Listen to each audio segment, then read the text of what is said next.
What's going on, everybody? Odds HQ coming at you from odds.com, and it is the post weigh-in show with the gang. We got MMA prediction guru, we got DFS by the numbers, we got Cody Saptic, and myself, Just Bleed MMA. It's another Friday. We got a card to break down. What else can we say? Let's get into it. MMA prediction guru, how you doing tonight? Yeah, man, another Friday. We're going to break down this card. Last week, I did pretty good on the pay-per-view, so hopefully we can, bring that into this week. And there's a few spots that I'm looking at that I think I like. So the card isn't the best, but we can make money again, so that's always good. And yeah, man, another Friday night here at Odds HQ. That's what it's all about, baby. DFS by the numbers, how you doing on a Friday night? I'm doing pretty good on a Friday night, ready to break down this very interesting card. And we kind of talked about it backstage, but it seems like a lot of these cards that don't look so good on paper, it seems like that's where most of the money is. So I'm feeling pretty good in my plays and ready to break it down tonight. There you go. Cody Saptic, what's going on, dude? What's up? What's up? Hanging out with the Odd Squad on Friday night. And another shout out to everybody in the group chat taking some of their time. And you could be watching, I think baseball's on right now. Women's NBA Finals is on right now. And the Odds Squad is on right now. So you made the good decision tuning in with us. And yeah, I think everyone's talked about it. It's not exactly the prettiest card. That is not a dig at the two ladies in the main event. But there's definitely some spots where we feel we can make some money. So definitely happy to talk to you guys. And my boy Guru tried to warn me about Jan Blachowicz last week, and I did not take the advice. So definitely going to keep the ears open this time, and hopefully we get a good winner. Yeah, no doubt, man. Pretty solid week last week. A really exciting card, man. Very important card, UFC 253. Hope you guys made some money. I think we did pretty well on some underdogs last week. But let's get into this week. We've got a pretty, like you said, Cody, a pretty interesting card. Not the most name value, but a pretty good one. Let's get it going. First fight of the night, we've got Jessin Ayari going up against Luigi Vendramini.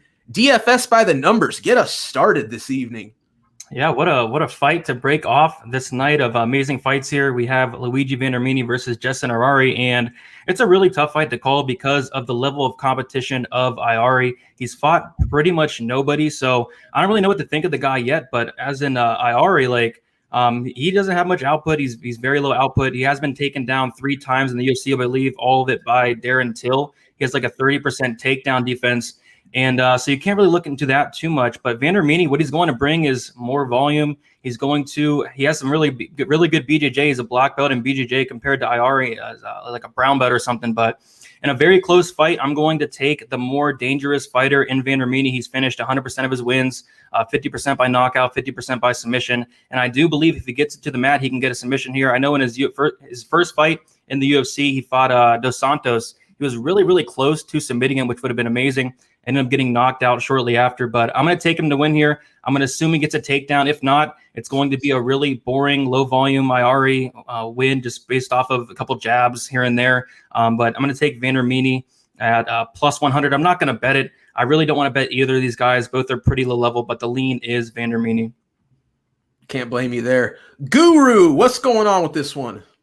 Yeah, just like DFS said, to me, this is kind of a fight that's hard to call because with Luigi Vendramini, we do have his one fight in the UFC against Zaleski Dos Santos. And, I mean, he did okay in that fight considering the spot where he was up a weight class. And he was able to get Zaleski in some pretty bad positions with the rear naked choke. But on the feet, you could tell the power difference, the size difference, and he kind of just got overwhelmed in there. But in this fight, he's going to be fighting Ayari, who's a big one, a 155 or 2. He used to fight at 170, but I don't think he's obviously as dangerous or as good as Zaleski Dos Santos. And Luigi looks like he's kind of like risk averse on the feet, like moves around, tries to blitz in, and then go for the takedown, just time shots, time takedowns. And I don't know if Ayari, I mean, that's kind of was his style at 170, but at 155 when he fought Stevie Ray, he was kind of trying to pressure, be the bully more, walk him down. And I actually thought he won that fight. I think a lot of people did, but, he got the loss. I think it was like a split decision. But I don't know with this one. I mean, I did see Darren Till take him down a few times, and we all know Darren Till really isn't the greatest grappler. So if Vendramini could take him down, get in some dominant positions, maybe he could get a submission, something like that. He's the younger guy. He did go to Factory X for this camp. So I'm going to go with Luigi. I'm just going to say maybe he progressed a little bit more and, went to the better camp. Maybe he's a little bit more dangerous, a little bit more diverse. So I'm going to go with Luigi, but, not a super confident pick. There you go. Cody Safdie, what do you think about this one, dude? Yeah, so I mean, you're getting some big red flags right off the hop that probably make you lean towards not betting at all. I mean, first and foremost, both of these guys have been off for 2 years. So when you think about just long layoffs, I mean, 2 years is a very long layoff. Vendramini had a knee injury that sidelined him. Ayari, we don't really know what's kept him out of the octagon for 2 years. But whatever you can tape study now, whatever you can look at from prior performances, that's not going to be the same man that you see come Saturday night, because the improvements that anybody's going to make in 2 years is big. Now, you factor that in. Vendramini makes his debut against Zaleski dos Santos. That's a tough debut for anybody. The kid's 22 years old when he makes his debut. So the difference between any 22-year-old fighter to 24-year-old fighter is a big improvement. The 2-year long, he's going to come in a much different version of himself. And what you saw against Zaleski dos Santos, he's got the skills to beat Ayari. But again, then Ayari's in the similar boat. Last time you've seen him, he's 24 years old. Now he comes back to the UFC as a 26-year-old. Again, he should have rounded out his skills. What we do know from Ayari, though, is, it's just very critically low output. I mean, his fight with Judo Jim Wallhead right from the get-go, it's very, very low output. His 2 losses in the UFC, I don't hold Darren Till taking him down as a big thing. Because first of all, that fight takes place at 170. Ayari fights at 155 now. And Darren Till doesn't even fight at 170 anymore. He was so big at 170. He's now a middleweight. A big guy like that taking him down, not the end of the world. I feel like he's going to be in this fight, he'll be competitive in this fight, but I feel like Vendramini is going to have made those better improvements. As they talked about, going to Factory X Muay Thai should have rounded out his game, and he is still that very young prospect where we've seen Ayari, he seemingly is very limited at times. So last thing I want to hop on here is, for me, I'm seeing it as a pass, because again, the 2 year long layoff, for both men, that's a red flag. The improvements, the stylistical clash, pretty close, all that. However, Ayari has not been finished in his UFC tenure. 3 fights in the UFC. His prior fight coming to the UFC against Michael Booth, same thing. He has a lot of decision fights. I have a feeling this one's going to go to decision. If Vendramini is a better man, that's fine. Ayari is shown to be durable at the very least. Again, the Stevie Ray fight, he gives a good account of himself. That's his 55 debut. In this fight, I think he'll be in it. So if you're not going to bet Ayari straight out, I think maybe you have a look at that minus 130 fight goes the distance. But to be on the safe side, first fight on the card, not prettiest of matchups, big question marks. You could easily just pass on this one. Sure. I mean, for me, you look at the betting odds. These current betting odds are where it's at. It's a pick 'em. I don't know how you could ever get a really strong lean on this. I mean, personally, for me, when I watch tape, I'm trying to watch stuff within the last 2 years. Anything beyond the last 2 years, to me, a little bit expired. You know what I'm saying? Well, that's all we have to work with for this matchup is expired tape. Like you guys said, we're talking about 2 guys in their early 20s the last time we saw them. We're going to see tremendous growth. At least we should. These guys should be coming into their own. I wouldn't be surprised if we see a totally different version of both guys. That makes it really tough to get a read here. One thing worth mentioning is when this fight opened up, the odds makers had Luigi as the minus 175 favorite. That I think that does play into this a little bit. The odds makers seem to believe there was a slight edge on the Luigi side. Personally, I don't know how you'd get a strong read here. Total pass for me, but we're here to make picks. I'm going to take Jessin Ayari. You watched the weigh-ins earlier. Jessin is the bigger guy. We did talk about, he doesn't have a lot of significant output. I think it's going to be a very close fight. Unless Luigi gets in there, slaps on a submission, gets Jessin at some point throughout the bout. But Jessin Ayari, you look at the resume. This guy's never been subbed. So is there a first time for everything? Of course. And Luigi, you look at who this guy trains with: Masaran Duba, Renato Moicano. I'm expecting this guy to look pretty good, especially in his natural weight class here. I'll take Jessin, but big time pass for me, man. I don't want involved with this fight at all. I don't want to bet on this fight at all. So pass for me. Let's roll on to the second fight of the night. We got Casey Kenney going up against Heili Alateng. Cody Safdie, why don't you kick us off on this one?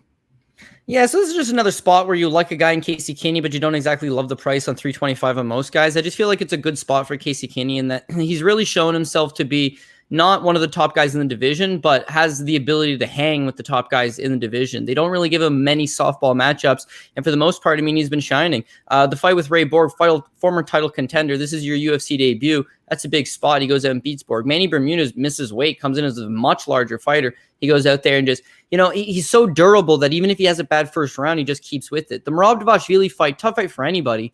He's taken down something like 12 times in that fight. This is a guy that wrestled collegiately in Casey Kenney. He's also, I believe, a judo black belt. I think he's a BJJ brown belt. He's very well-rounded in his grappling. Dvalishvili's just got a very difficult style. And then you see him go in there with Louis Smolka, where he's kind of been establishing himself in the UFC as more of a decision guy. You see a nasty submission game on him. prior to entering the UFC, he had some nice knockouts on his record as well. I feel like Casey Kenney is someone that's rounding out his game, getting better every time we see him, and just being competitive in all of these fights. I like him. With Heili Alateng, it's almost a case of he has not fought nearly the competition of Casey Kenney, sorry. But I just don't know that he's got the skills to keep up. You can't really compare matchups with Ryan Benoit, which is ultra competitive, and his debut against Dan Bentagarel, who's mostly a one-dimensional Mongolian wrestler. None of those guys are even going to compare to the level of Casey Kenney and the guys that he's been fighting. So I got him at 325 again. It's a price tag that's been steamed.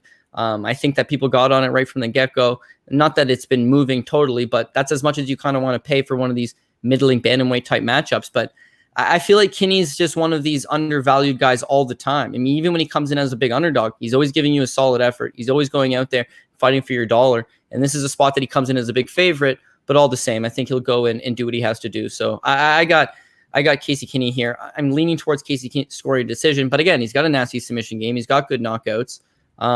He could catch Alateng at any point. So as far as making parlays and getting, you got to bandit some of these guys together. Like I almost feel like Casey Kenney is going to be one of my guys here, and this should be a victory for him. Guru, how do you feel about this one? Yeah, I mean, this is one of the first ones where, I mean, I see everyone's on Casey Kenney, so I'm probably going to be alone again on this one, but I'm actually going to go with Alateng here, and it's more because of the number, kind of the value, because to me, I mean, I do think Botkarol, Ryan Benoit, they aren't the level of Casey Kenney, but he still showed that he has really good cardio. He has a Mongolian wrestling background as well. He was able to use grappling like in the third round to win both those fights. And you have seen Casey Kenney slow down in a lot of his UFC fights. That's why he has like split decisions, real close fights. And I feel like, if he can't control Alateng on the ground or just continuously take him down and create scrambles on the feet, I favor Alateng because I think he's a little bit faster, a little more explosive, and probably hits a little harder. I feel like Kenney should maybe fight at 125. So I don't know, man. I think that just the price is pretty good on Alateng to take a stab at him because I do think that he's a guy that's super tough. He has really good durability, and he has really good cardio, and he can kind of wrestle a little bit, and I feel like he's the better striker. So if you put all that together, I do feel like maybe the line should be a little bit closer. So I'm actually going to go with Alateng to get the win here. I like it, man. I think you're definitely on the value side. DFS by the numbers. How do you feel about this one? Yeah, I think the line could be off just a little bit, but I'm pretty high on Kenney. And in this matchup, I do like Kenney as well. On the feet, Alateng is going to have the power advantage. It's just he doesn't throw much at all. He was outlanded quite a bit by Dana Baccarel. He lands like 2 something significant strikes per minute compared to Kenney's 4. He's going to throw a lot more, Casey Kenney, and he does have that wrestling. And Drew mentioned it. He won like 2 fights, Benoit and Baccarel, with takedowns in the third round. I just don't know if he's going to have that against the guy in Casey Kenney, who is a very, very good scrambler, very good on the mat. He's able to compete with guys who are elite on the mat, like Ray Borg, Bermudez. He was able to compete with them and beat them. So I really like Casey Kenney really anywhere this fight goes, as long as he does not get cracked with a hard shot from Alateng, because I think that's his path to victory. It's just his output is just way too low for me. He does not let his hands go. If he did, I would give him a better shot, but I really like Kenney in this matchup. I feel like Kenney can even get takedowns himself. So give me Kenney here, probably by decision, but like Cody mentioned, I think he's live for a submission as well. His ground game is legit. I think he definitely has the better ground game, and even said himself he's going to go out there and knock out Alateng. I don't really believe that, but maybe he can. Alateng's been knocked out 3 times. He's been submitted once. He's been finished 4 times in 22 fights, but altogether, I like Kenney quite a bit here and I'm pretty confident in it. Yeah, man, I'm with you, DFS. I like Casey Kenney here quite a bit. You touched on the fact that this guy's got incredible scrambles.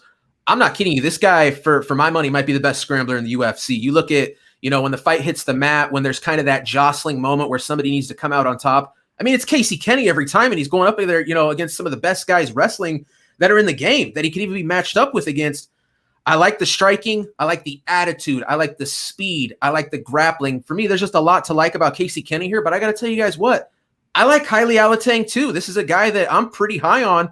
I do feel like, the line is a little bit wide on Casey Kenney for sure. I do like Casey Kenney, though.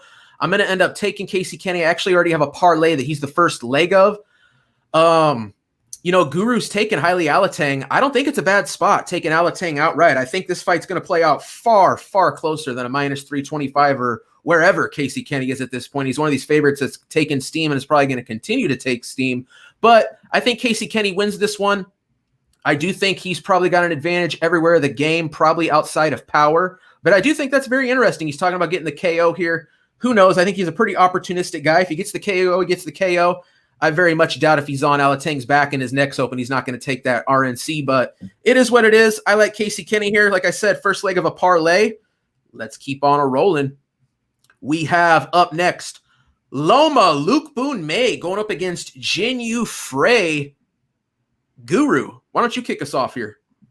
Yeah, this is a good one. I mean, this is one where the line moved like quite a bit. I think it's like minus 150 now. And at this point, I definitely wouldn't recommend a play on Loma. But if you got in at like minus 110 or what the line was originally, I do think it's pretty good play because I do feel like Loma, she's the much younger girl here. She's going to be the one that's progressing a lot more. Jinh Frey, she's probably a little bit past her prime. She was one of the best atom weights a while back, but she's like 34, 35. So she might be able to get a couple wins in the UFC, but I do think she got here maybe a little bit too late. And when you look at Loma, I do feel like her striking is going to be obviously a little bit better with her Muay Thai background, everything like that. And in the clinch is where she's really good, where she has really good knees, really good elbows, and really good sweeps, throws. And when you look at Jinh Frey, she likes to be in the clinch too, throw these big like dirty boxing punches, elbows herself. So it's going to be interesting who has the grappling advantage. But I actually feel like Loma is going to be able to get some takedowns as well if she wants to and kind of mix it up a little bit. And I feel like she's just going to have the more output, kind of just like outwork her, get a decision win. I think it could be fairly close. I could think even Frey could maybe win the first round, but I do think Loma will kind of figure it out. Frey tends to kind of throw like just straight punches, like 1-2s. And Loma's pretty good at slipping and returning. So I feel like eventually, once she gets the timing, she'll be able to start doing well. So I'm going to go with Lookboonmee here. But at minus 150 or whatever it is now, I mean, I would say the value's on Frey. I mean, I wouldn't play Frey, but I would just pass if you didn't bet it already. DFS by the numbers, how do you feel about this women's MMA matchup? Yeah, speaking of women's MMA, was able to cash on Vieira last week. So there you go. Myself a pat on the back. Talk a lot of crap about women's MMA as of late, but was finally able to get it done. But in this fight, I have another bet, actually. I do have Loma, but I got her at minus 130. Like Guru said, she's minus 150 now. It could be a little bit too wide, but I really like her in this matchup. She's 24 years old. She's still young. She's still improving each and every fight. She's only 4-2 in MMA, but she has a fantastic Muay Thai background. She's been fighting since she was like 8 years old. They said she used to have to fight in the boys division at some points, and she's a beast. She throws a ton of volume. She's probably going to throw like double the volume that Frey is going to throw. Frey does not throw much at all. And in a fight that's probably going to stay standing most of the time, you just got to favor Loma just because she's going to throw more. And when it does get into the clinch, it's going to be very interesting because Loma is an absolute beast in the clinch. And I do feel like she can get takedowns from the clinch as well. She has really good trips from inside the clinch. And I just like Loma a lot in this matchup. Frey is going to be like 35 years old. She's going to be like 11 years older than Lookboonmee here. And I don't know. I just like Lookboonmee a lot in this matchup here. Minus 150, like I said, it's getting a little too wide, and I think it might even get wider. So I think you should have gone on it a little bit earlier, but I still like her to win just based off the volume. It could be a close fight, but give me Lookboonmee here. And yeah, hopefully she gets it done. DFS out here preaching. I like what I'm hearing. Cody Saftik, what's going on with this one? Yeah, so I'm pretty much on board with this one as well. I think that Loma Lookboonmee looks like probably the better prospect. She's actually the first Thai fighter fighting the UFC, and there's got a lot of support behind her. A lot of money and sponsors have been kind of getting behind her as, hey, let's push this woman, and maybe she could be something marketable for the UFC down the road. But she's still very green. Obviously, she's only 4-2 in MMA. I think like if you're gonna expose her, you got to try to get her to the ground. As far as her striking goes, Muay Thai is not exactly the most ideal style for MMA striking, but I mean her Muay Thai is just leaps and bounds ahead of most of the people that she's going to be facing. Jinh Frey is actually a very good striker, and that's going to be where she's going to be the most competitive, I think, in this fight, is maybe just trying to strike with Lookboonmee.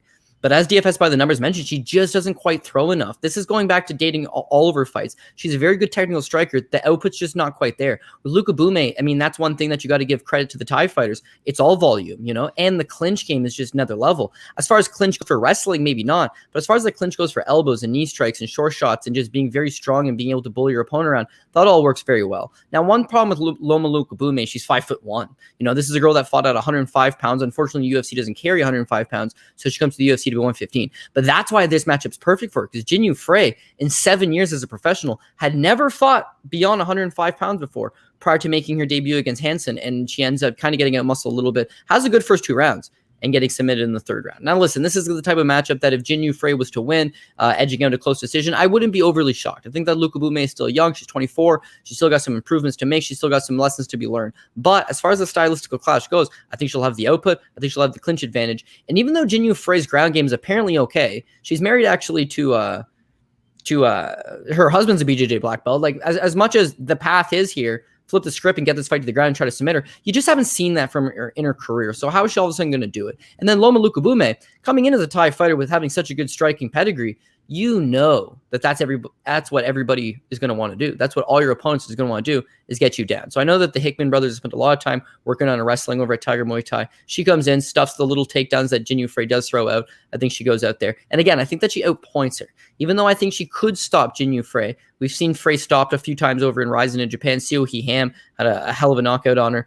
I got the impression that this one's mostly going to be a gritty fight inside the clinch at range. Lookboonmee is just kicking her, landing 2-1 in terms of strikes and eventually settling for decision victory. So if you are too late getting on the price, you want to get a little bit risque, you could just take Loma Lookboonmee by decision and hope she wins, but also wins a decision. There you go. Yeah, I tell you what, let's call it a clean sweep for Loma Lookboonmee. I like her quite a bit. I mean, I'm as hesitant as anybody to bet on women's MMA. But I really do think that Loma Lookboonmee, if you could have got her earlier this week, they were close to even at one point. Loma getting a little too far off. It's women's MMA, and we're not talking about, Loma's she has 6 professional fights. I mean, she's still very green in her MMA career. We talked about, she's been in Muay Thai though. I think that plays in a lot. She definitely isn't one that's going to be under the bright lights and freeze up or anything like that. She's got a lot of fight experience. So I think the record can be a little bit deceiving. One thing that I'm thinking about with this fight, though, when you looked at Jinh Frey in her last fight against Kay Hansen, she looked really good in the first round. I think no one would argue that she probably won that first round.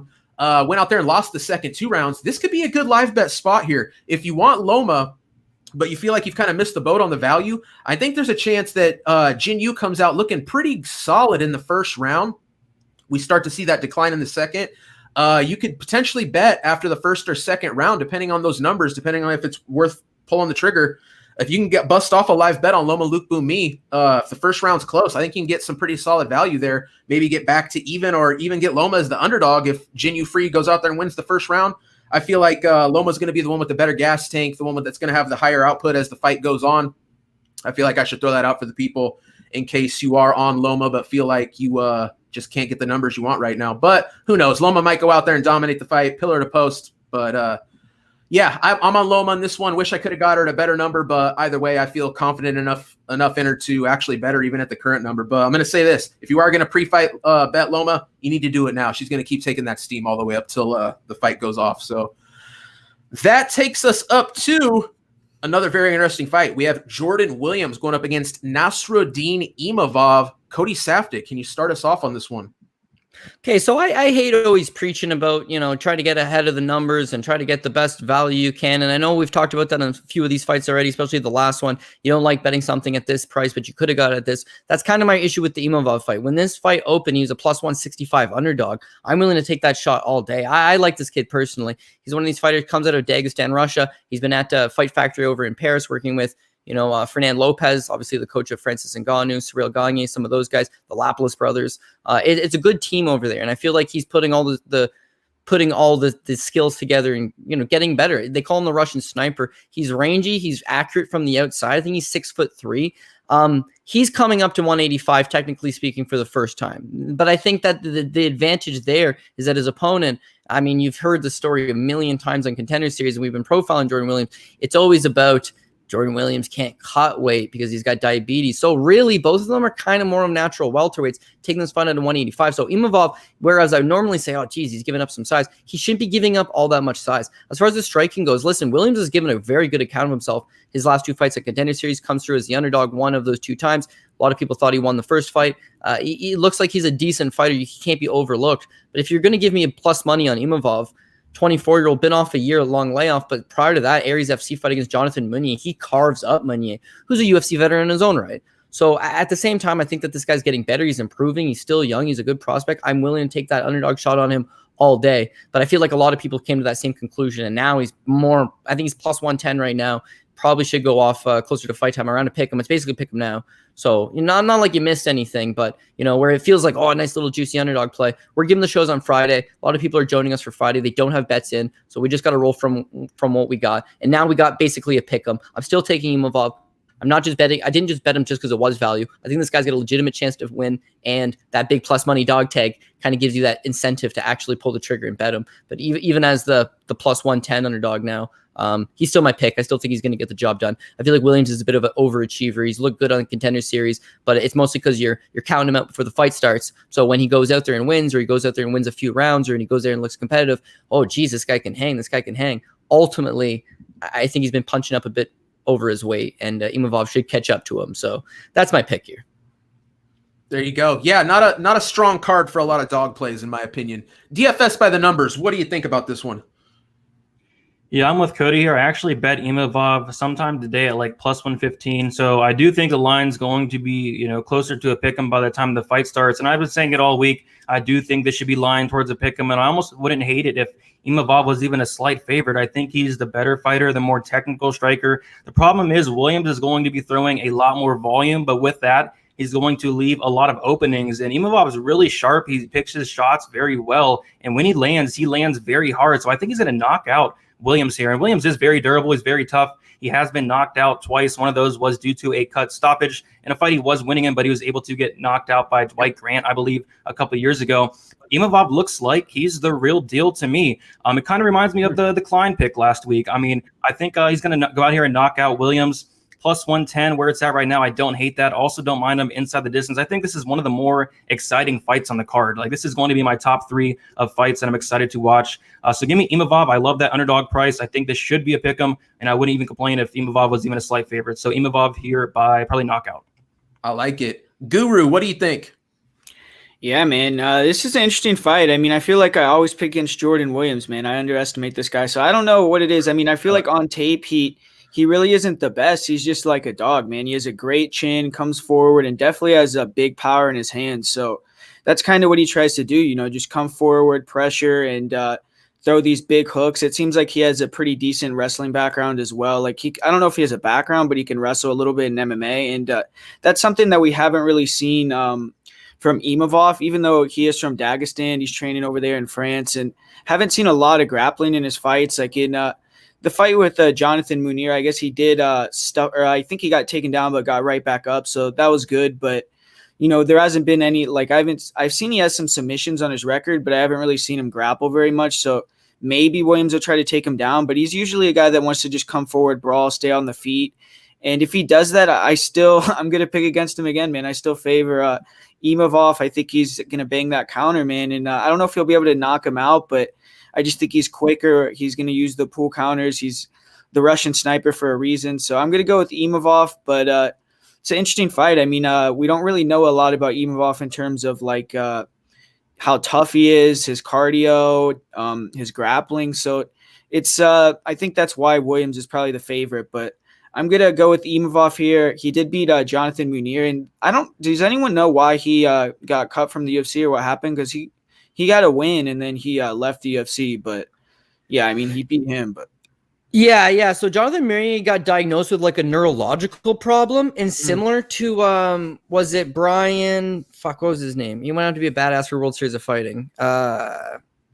Oh man, I'm getting too old. I used to know this all day. Anyways, once he got diagnosed with the neurological issue, the UFC's insurance doesn't cover it. So if something wants to happen and he was to die, then they're not paying out nothing. So right away they're just like, no, you can't go, you can't fight anymore. So he got released. He took like 2 years off. Eventually, like a doctor in Quebec cleared him, and then the same thing happened to him. This is gonna fucking bother me until I get his name. Yeah. Anyways, they basically just like went clear in a fight. So TKO let him fight a few times, and then Aries got him on because there's like the French connection there, so they were using a lot of TriStar guys.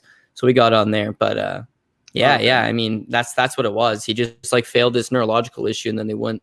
Oh, it's Brian Foster. Yeah. Just came to my head. Yeah, Brian Foster, same thing. He fought in the UFC, and then he failed that test, and they're just like, you can't fight anymore. So once he got released from the UFC, even if you pass a few tests, and he ended up fighting, actually did good in World Series of Fighting. Lost a fight in one night, comes back, fights the same guy twice in one night, beats him the second time. It's badass. But anyways, once you fail that first test, that's it. Like they just won't. They won't do it. Guy Geronimo dos Santos, big Brazilian heavyweight, got signed to the UFC, popped for hepatitis C, which you can never get rid of. So now that he's had like 3 tests saying he doesn't have it, they wouldn't take him. And he became a freak show fighter anyways, but it's like, yeah, they don't mess around. They're not taking any chances. That was Minier's problem. Yeah. Well, I mean, so that was a good win. I mean, I think he's a pretty good fighter. So I'm gonna go with Imavov, but I'm just gonna watch it. I'm not gonna play it most likely. I mean, maybe I will if tomorrow I feel like I want to do it, but yeah, as of now, I'm probably just gonna pass. I feel you. I mean, it's one of those, right, where if you wanted Imavov, too bad you couldn't get him at that plus 125. Like we were saying, he's pretty much even money at this point. Probably going to be the favorite, I would imagine, by the time we kick it off tomorrow. I mean, the 4 of us are taking him, so I would imagine a lot of other people are too. I like Imavov a lot, but the problem with Imavov is, man, I had a serious problem finding tape to watch on this guy. I mean, we keep talking about that Mounier fight because it's about the only fight out there you can really watch to see what this guy brings to the table. Now, don't get me wrong, a pretty quality opponent, but at the same time, I like what I'm seeing out of Imavov. They call him the sniper. I think he definitely does have some really slick striking. Doesn't necessarily look like he's, the hardest power puncher, but at the same time, man, he keeps touching up Mounier. He's cutting him. He's lumping him up. He's hurting him. I mean, he hurt him 5 or 6 times in that fight where Mounier's knees wanted to buckle. I like what I'm seeing out of the guy. Definitely the bigger guy, 6'3", like we mentioned. Weigh-ins, definitely a big dude. Man, here's my thing with Jordan Williams, though. I feel like I can never get a fight right with this guy. He was on Contender Series 3 times. I can't fully remember, but I might have been on the wrong side of it every time, including the time that I'm pretty sure I picked him as an underdog and he won and they robbed me. But this last time where, Cody and Guru, we were watching it and he was going up against that big 185er, man, went in there in 1 minute and just cleaned his clock, knocked him out. So Jordan Williams, man, big power punches. This guy can get in there and doesn't waste any time. He'll crack. At the same time, though, does it seem like Imavov's probably the cleaner, sleeker, more technique fighter in there? I think so. I wish I could see more of this guy. Like I said, we're kind of lacking on a good underdog plays here. I'm going to take Imavov. I don't have a bet on him right now. If that starts swinging back the other way and I can get some decent plus money on him, I can basically guarantee I'll place a bet on him. But right now, I kind of feel like I missed the boat. Probably sit back, watch this one, try to get a better read and maybe make some money on Imavov next time. But man, don't count Jordan Williams out. This dude can crack, but you got to kind of hold the size disadvantage against Jordan Williams. I want to say he weighed in today at 182, so still coming in well under the limit. 182, if this guy wasn't diabetic, he would be cutting to 170 with ease. You know what I'm saying? That's not a lot of weight compared to most welterweights. Imavov seems like a pretty big dude, a guy that's probably going to be a middleweight from here on out, I would say, and a guy that I'm pretty excited about. So give me Imavov. I don't have a play on him yet. Might end up pulling the trigger, but other than that, he is my pick. So that takes us up to Joshua Culibao going up against Charles Jourdain. Boy, I got a feeling we might all be on the same side on this one. DFS, let us know. Yeah, another one of these lines that are getting pretty crazy here. Minus 450 for Charles Jourdain, but I can't really complain about that. I like him a lot in this fight. I'm really high on Charles Jourdain.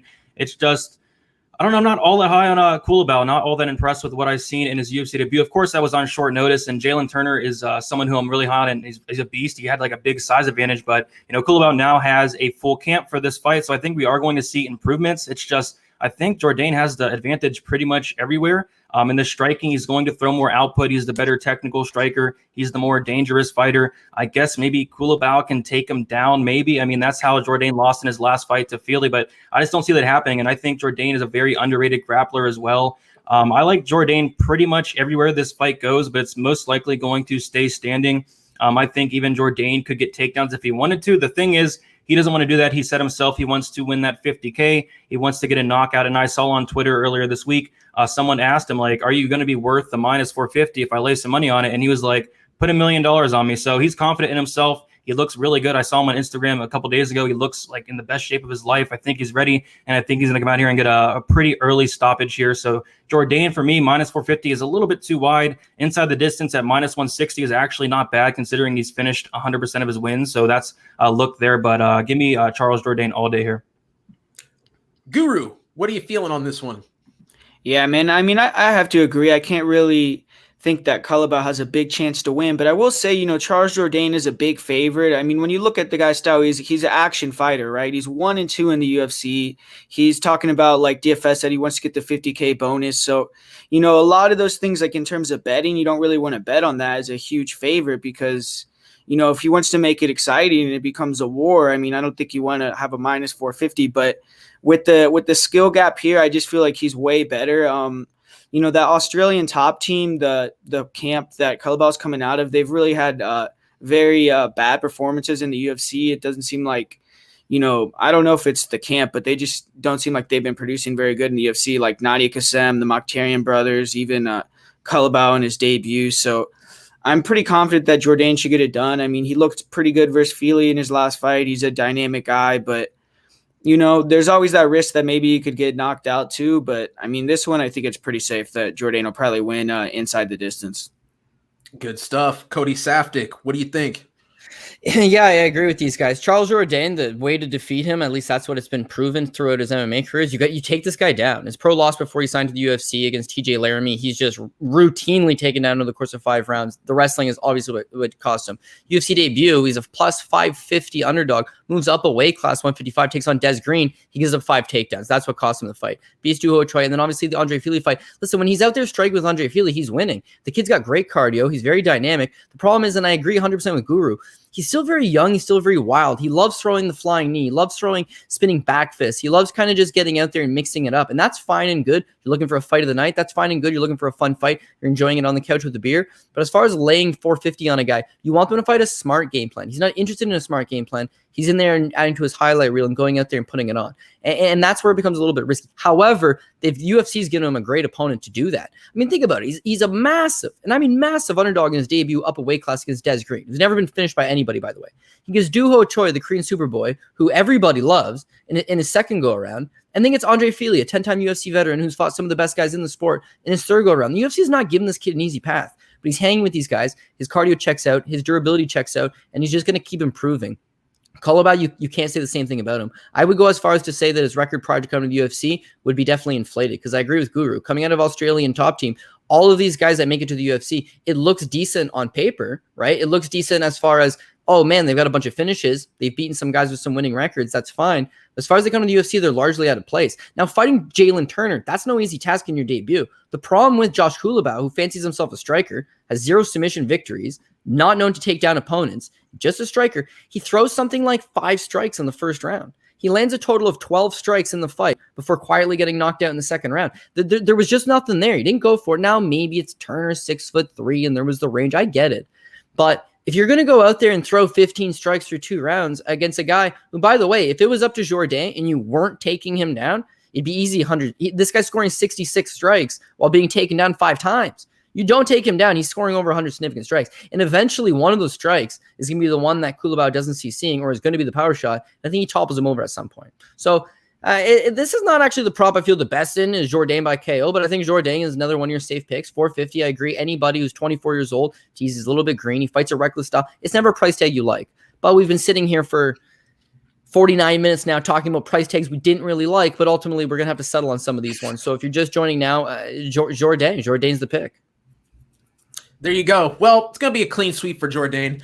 I got Jourdain in this matchup. I mean, we saw Culibao in his debut. Now, don't get me wrong, going up against Jalen Turner, who it turns out is really good. He didn't look good, but man, Culibao at no point, I mean, go watch the tape of this guy outside of the UFC. I mean, he's fighting pretty much bums. You look at his resume, not a lot of impressive names there. I mean, there's not any names there. I doubt anyone would recognize any person this guy fought coming into the UFC.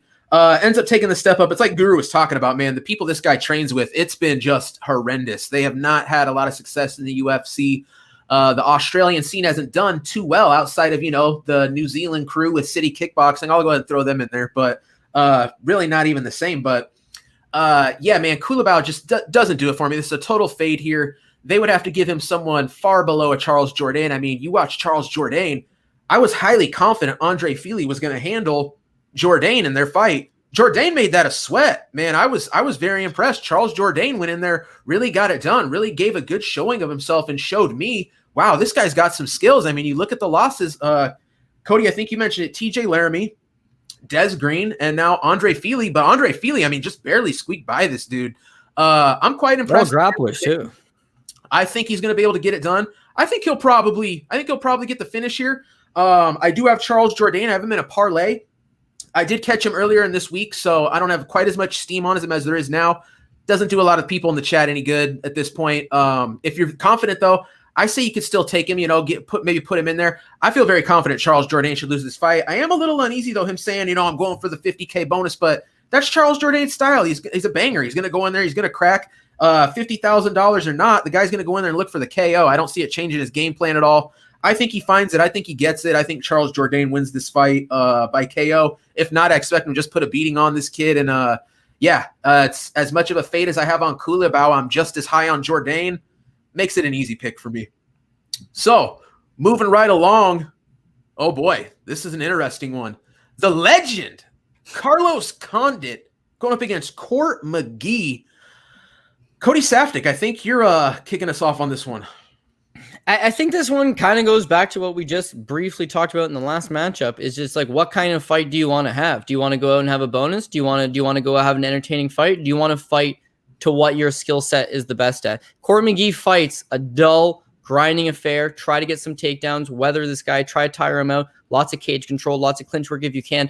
I think Court McGee wins this fight. If Court McGee knows I'm fighting the legend Carlos Condit and people want to see him strike and everybody's been taking him down and it's not exactly the most entertaining, and he's going out there for a bonus-worthy performance, then it gets dicey. Carlos Condit is definitely a shell of himself at this point, no doubt. But they haven't exactly been giving him favorable matchups either. He's been getting a lot of guys that are just superior grapplers and are able to get the fight to the ground. Whether that be a Damian Maia, whether that be a Cowboy Soro or a Cowboy Oliveira, these guys are eventually just grounding him and they're able to submit him. Submission game just hasn't kept up with the times. But he's still the natural born killer. 28 finishes and 30 wins, right? Finishing Court McGee is just one hell of a task. If you don't put it on Court McGee, then you got to rely on that cardio. Well, you know what? Carlos Condit, cardio for days. Went 5 rounds of GSP. Head kicked him in the 4th. Went 5 rounds with Nick Diaz. This guy can go.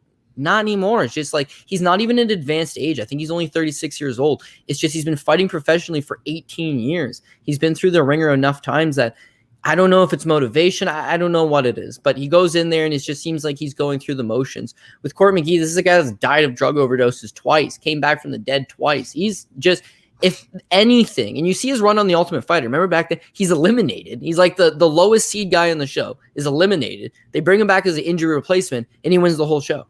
And that's been actually the story of his entire career. He's just tough. He's just tough and he's rugged. And he gets in these spots where he's always slower than his opponent. And he's always the underdog against his opponent. And you're not really expecting him to win. But he gives these guys listen, you talk about sweats. You talk about Andre Fili last time out. And I feel it, man. I had Fili. It turns into a sweat. It's the same thing. It's like Court McGee versus Sean Brady. I am all over Sean Brady. This guy's a mega prospect, good grappling, good striking, coming to his own. He's going to be way faster, better counterpuncher, everything.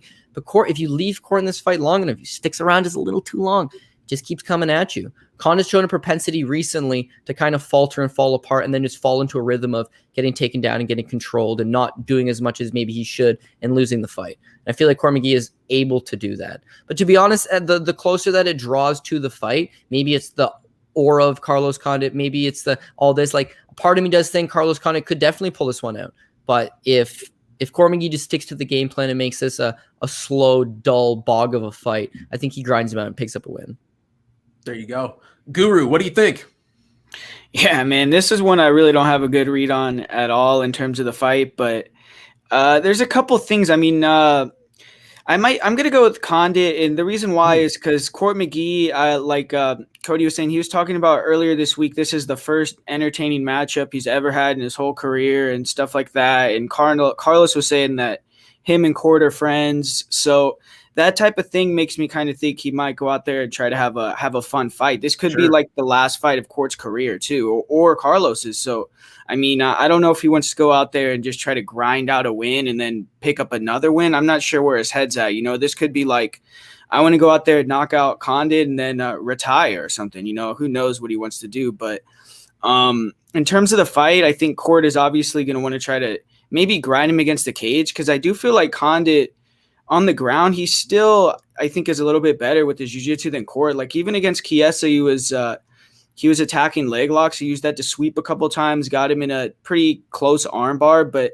the thing is, it looks like he doesn't really have the grappling cardio anymore. Like, he'll just grapple for a little bit, hit a couple sweeps, get close on a submission, and then it's like he'll kind of like give up and get submitted. So I don't think his durability is as good either. But I don't know, just something tells me that Condit is going to win, like maybe like a decision here. I mean, I know it's like, I think McGee's been finished one time in his whole career, and Condit has all but 2 of his wins by finish. And even the 2 decisions, I mean, Nick Diaz and Jake Ellenberger, a lot of people thought he lost those. So, I mean, it's weird, but I don't know. I'm going to go with Carlos Condit, but I mean, I'm just going to watch it, and I have really like no idea who's going to win. So we'll see what happens. I got you. DFS by the numbers. What do you think about this one? Yeah, this is really not a fight you want to lay any money on. I'm personally staying away, but I'm going to go with Court McGee just because, you know, the path to victory is there. We all know the path to victory, and that is getting a takedown. Condit has like a 30-something% takedown defense, and McGee definitely does have some takedowns himself. So I do think he can get it down. It's just, will he come out here with the takedown heavy game plan that we're expecting? Or like Guru said, will he want to stand and strike with Condit? And at that point, he's probably going to lose. But I'm just going to assume he's going to fight smart. He's going to make this a grinding decision. And as long as Condit doesn't get a submission off his back or something, because he is really slick off the ground, very good. The problem is he doesn't have a submission since 2008, and McGee has never been submitted. He's been knocked out once. He's been finished once in 29 fights. Very, very tough. So I'm going to go with McGee here. Something I would not personally put my money on if I was to bet it. Maybe McGee by decision is like plus 120. But other than that, pretty much a stay away fight for me. But I'm really excited because these guys are both like a combined 1-9 in the last 10 fights. So somebody's got to win here, and I'm leaning McGee. Yeah, so I'm pretty much with you there, DFS by the numbers, except for one aspect. I do have a bet on Court McGee. I just feel like at this point, man, Court McGee, is he the better MMA fighter? Does he have the sharper skills? Does he have the better technique? Probably no to all those answers. I mean, Carlos Condit, the former WEC champion, a guy that I've been watching for 13 years, like just a guy that's been there, done that, fought everybody. But the problem is, this is no longer the natural born killer. This is the ghost of Carlos Condit. I mean, you watch these guys, you watch this guy's fights, the tape study from when he was in his prime to today. It's just dramatic. I mean, it's just not the same guy. What's crazy to me is, you know, usually when we see a decline like this, you know, guys are hitting that 38, 39, 40. Carlos Condit's not really that old. He's actually surprisingly young considering the drop-off. I mean, I have him in there with, you know, like the Tyron Woodleys, the Robbie Lawlers, where we're just looking at guys that just can't get it done. And I would put Condit in there, but he's just not as old. But the thing is, though, you look at the body of work, the career, who this guy's been fighting and for how long. I mean, this guy was fighting in tournaments, Rumble on the Rock in 2006, that you go look at the names on that, it just blows your mind, you know, pre-UFC. Is it the damage? Is it just the wear and tear? Is it the injuries? I don't know, but I just have zero faith in Carlos Condit. Now, on the other hand, we're talking Court McGee. Is Court McGee the guy he was 5-6 years ago? No, he's not. I feel like I can see the guy slowing down as well. You watch the tape, it's a guy that's coming to the end. But at the same time, Cody talked about it, man. This guy gave Sean Brady a run for his money. And we've recently found out Sean Brady is that dude. I mean, Sean Brady is good. This kid is skilled in every area of the game. And Court McGee made it a close fight. I mean, it really got close. I thought Court McGee was about to pull it out at a couple points. But I got Court McGee in this one. Do have a straight bet on him. Not a lot of good spots. I see any numbers that I really like. Felt like Court McGee had enough value. I pulled the trigger. I got a straight bet on Court McGee. Wish me luck. Get it done. I feel like we got to see a major throwback performance from Carlos Condit to win this fight. I think McGee's still just got too much in the tank for a Carlos Condit who has nothing left in the tank. So one thing I will say though is one of the main reasons why I did pick Carlos is because of watch Court McGee's fight with Ben Saunders, because he really couldn't do it. Like, he didn't do anything. He just let him kick him for a majority of the fight, and then when he took him down, he couldn't. Like, Saunders was kind of dominating off his back. So, but yeah, that's the only reason why. I mean, we'll see what happens though. Yeah, I feel you, Guru. I mean, hey, listen. A loss to Ben Saunders, that's not an accolade anyone wants, you know what I mean? But is what it is, man. Ben Saunders, he's been a guy that's won fights he probably shouldn't have, and then lost a bunch that he probably should. So, all right, let's keep it rolling. We got, oh boy, action-packed fight here. Dequan Townsend going up against Dusko Todorovic. Guru, why don't you start us off on this one? Yeah, I mean, this fight to me, I mean, I feel like Todorovic should win the fight. I mean, I feel like he's already fought some pretty good guys throughout his career. He's fought Teddy Ash, he fought Michel Pereira, he fought another guy, I think Alexander Popik, who's on the Contender Series as well, fought Jamal Hill. So I think he's defeated some solid competition already, and he's shown like his striking to me isn't the best, but he has a good chin, he's athletic, he could switch stances, and he can throw some pretty decent kicks, and big, athletic for his size, and he's a decent at getting the fight against the cage, controlling, grinding away. He can chain wrestle, and he showed like he could mix it up and turn it into a grappling fight if he wants to in his fight with Ash. Dequan Townsend, man, just to me, he hasn't been very impressive in the UFC. I will say 2 of his fights were at 205, so that's something maybe you have to take into account. But even in his 185 fight against Bavon Lewis, he got controlled against the cage, never really showed the ability to stand up off his back when he does get taken down. And I don't like, he has finished all these low-level guys with KO TKOs, but you see if the fights go to decision, even with guys like Portland Pringle, like real low-level guys, it'll be split decisions. I mean, sometimes he'll lose the fight. So I feel like he's finish or bust type of guy, and I just don't know if he's going to finish a guy like Dusko, who has a good chin, who's 19-0 if you combine his amateur and pro record. And I think his fight IQ is good enough to kind of get him through here, change it up, grapple a little bit. Dequan, you know, he just he's never shown the ability to stop grapplers. So I'm going to go with Dusko here to get the win, and I think he'll do it. Probably by decision, though. Okay. DFS by the numbers. What do you think?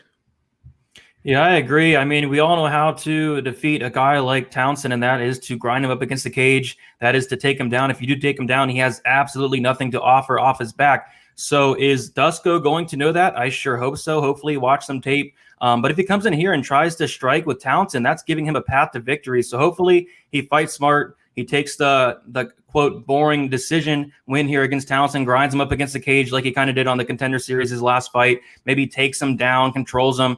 But if he strikes with Townsend, you know, say what you want about Townsend, he's very tough. He hits hard. He's finished 81% of his fights, 57% by knockout. And I noticed that Dusko does leave a lot of openings. He backs away with his hands down. He's there to be hit. So I don't know, maybe Townsend can connect on a shot, but you know, Townsend is someone that everybody pretty much automatically fades every single time. I see the line is pretty crazy at minus 340.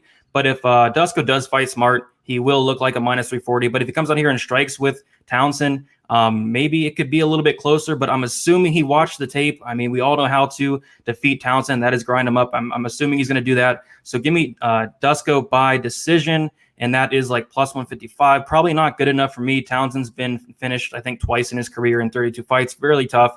But give me Dusko here to hopefully fight smart and get it done. Cody Saftik, how you feeling about this one? Yeah, I mean, as far as I feel, I think Dusko's the definite prospect. He should be able to go out there and defeat Dequan Townsend. Whereas I think, you know, this is a guy that knocked out Michel Pereira. This is a guy that's shown big power. Yeah, the one thing going there is Dequan is pretty durable. So I can't get a full read on whether I think he's going to get a finish in this, or he's going to just go the course of 3 and maybe just out grapple and control Townsend against the cage for the most part. I'm not 100% sure, but I do feel like Tudor gets the win here. Dusko Todorovic, goes out and gets the win here. Here's one thing we got to realize about Dequan Townsend. Y'all think he's on a 3-fight losing streak, but he's actually on the best stretch of his career right now. because he's getting paid, and that's all he cares. He'll take these $12,000 to show up. This is the first time he's actually making a little bit of money to compete, and Dequan Townsend don't give a fuck. Going back to his UFC debut against Dalka, right? Dequan Townsend comes in. He's actually a short-nosed replacement, takes the fight at 205, loses. Then he tests positive for cocaine and fentanyl. Pretty crazy. Gets a suspension from the UFC. He takes the fight with Bavon Lewis, replacing Alan Alandowski. He's a short-nosed replacement for his second UFC performance as well. Goes out there against Bavon Lewis. People want to fade Bavon Lewis. Dequan doesn't do nothing. Maybe he can strike. Never lets his hands go. Just allows himself to get controlled. No sense of urgency. Durable. Goes through the motions. Loses to Bavon Lewis. Then he takes the fight with Devin Clark. Once you know it, as a short-notice replacement, up a weight class against Devin Clark, hey, Devin Clark's chinning. Devin Clark, you might be able to clip him if you let your hands go, which he doesn't. Very content, hanging up against the cage and not doing anything. It's a miracle that this man's actually getting a fourth fight in the UFC, I think. He hasn't really shown anything. He's durable. He's there to give some guy rounds, and he's just got a willingness. That's about it. The fentanyl couldn't kill him, so chances are he'll probably take your best punch. And I feel like Dusko, because he's still green and he's coming off a bit of a layoff, and there's some question marks to be answered still. I think that maybe he bombs on him in the first round and then realizes, you know what, I got to settle into a pace. Worst case scenario, Townsend gets him in the third round, and our boy Dusko is completely zapped out. I don't think Townsend finishes him, and we get ourselves a 29-28. So Dusko's the pick. Again, I'm not 100% sure on the prop, whether it's inside the distance or by decision, but Dequan Townsend showed you. Not only has he shown you absolutely nothing in 3 fights in the UFC, just like Guru said, go watch the Portland Pringle fight prior to that, where he's in there with a 500 fighter going to a split decision. The Wayman Carter fight, well, he's got a losing record. You know, a lot of his fights, Michigan regional scene, low-level guys, he can beat those guys. As far as the UFC goes, he looks largely out of place. When Dusko is a 26-year-old undefeated prospect, kind of earned his way, is being somewhat touted. Is the line off? Probably. Most of the lines on this card are off by this point, but Dusko's the pick. I think he's going to come out victorious. Yep, I feel it. You guys, Dequan Townsend, he's got to show me, get a W in the UFC before I could ever really back this guy. I do like Dusko. I mean, not the most highly touted prospect we've ever seen in it. Minus 350, whatever he's at this point. That's too much. This line's way too wide. At the same time, though, where do you set a line, an undefeated prospect coming in there against a guy who's never got a W in the UFC? Probably pretty accurate where it's set at, all things considered. But you watch the tape. I mean, Dequan Townsend, he's got a pretty good guillotine. I think he's got some skills, but I think, Cody touched on it. I think we're looking at a regional scene guy. I'm sure, get him back in the Michigan local circuit. He's going to win some fights. Not so sure on the UFC level. And a guy like Dusko, a really heavy-handed guy, a guy that, has knocked out Michel Pereira, who we've come to find out Michel Pereira is kind of a badass. Guy who, on Contender Series fought against Teddy Ash, a pretty tough guy. Man, really lumped him up, cut him up. Just, when this guy hits you with some shots, it makes a difference. But I'm not really sure how this one plays out. Tough to get a read on. Dequan is a tough dude. Give me Dusko in this one. Tough play, but I probably will end up parlaying Dusko with probably just one parlay, though. I mean, I feel confident he should win. If there was a heavy favorite who's probably not going to come through, I could see Dusko being that guy. But at the same time, it's hard to see a guy losing that you haven't seen lose. But, way too much steam on him. Give me Dusko, but I don't know. Kind of got a funny feeling about this one, but there's just no way I can take Dequan Townsend at this point. He's got to do something. He's got to get a knockout win. He's got to look better than he's looked for me to ever pick him, and I just couldn't do it in this spot. So let's keep it rolling. We've got Kyler Phillips going up against Cameron Else. DFS by the numbers. Why don't you start us on this one? Yeah, this is probably one of the more exciting fights on the card. Two guys that are going to really go at it here, especially in Else. This kind of seems like the Derek Minner play. A couple weeks ago, like Laramie came out there and he got submitted in the first round. I feel like if Els wins, it's going to be some kind of first round knockout, some kind of first round submission, but I just think it's really unlikely. The line is crazy here, minus 470 for Kyler Phillips. That is so wide, but then again, it's understandable. Els is someone who has fought pretty much nobody In the past like couple of years, he's fighting like these 0-0 guys. It's really crazy. Kyler Phillips should win this fight, but I think that first round, those first couple of minutes especially, are going to be really dangerous. If he can survive those, he's going to throw a ton more output. I think he's better everywhere the fight goes and probably gets a finish. Really not looking to parlay the minus 470, but kind of interested in the under 1.5. In 13 of Else's 14 fights, the under 1.5 has hit. The one time it went over that mark, he went to decision and he lost that. So I think this is a really big mismatch, but man, Else is going to be live in those first couple minutes, but Phillips should get it done. Give me Phillips by probably a knockout. Guru, who you got on this one?